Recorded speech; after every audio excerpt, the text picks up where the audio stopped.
one time he was losing, like he was investing everything he made through brands. Yeah. And his wife was all in, sacrificing things. But I think you could talk about it better than anybody, of like things that you took even for your family in order to chase that dream of doing something that you knew you could make an industry change. Now, again, I did get back my equity, but I might want one of those chains when you sell. So I need a chain or something. But I think the best part for me figuring it out was I just wanted to put it all on my back, and I'm like, if I fail, it's on me. I can't blame someone else for the failure of my brand. So when I was like, all right, let's go all in, like my certain companies weren't paying me all the time. I'm like, what do I have to lose right now? Like, they're not paying me what I deserve anyways. I'm like, I'm just going to start my own brand. And I figured, I'm like, I've been in this industry for so long. I'm like, I need something to show for it afterwards besides some medals hanging on my walls and some like money that I made. I'm like, that's cool and all, but like to me, like I want to build like something that's going to live on past me. That's going to be cool. And I feel like with my fan base, it's like they're pretty hardcore to like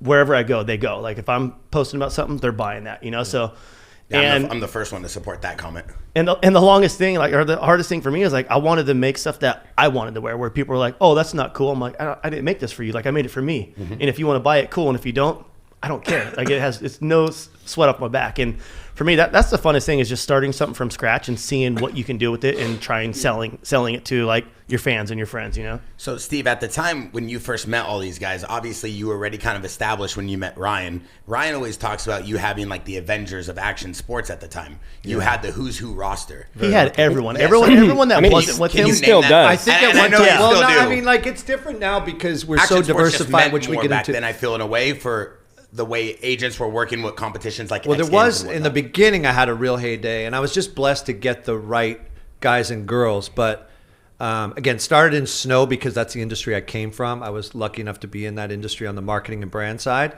But it's kind of funny when you say that, of like who's. And I was doing the math at one point, and maybe I think you had a bronze that year or whatever else when I started to jump the shark. And then other than, again, these two here probably messed that up for me a little bit because he was winning at 13 friggin' every contest he went to. But I think X Games, and I don't want to, I'd have to go back and look because I didn't bring my notes, but I think of all the events, I think I had 95% of the medals.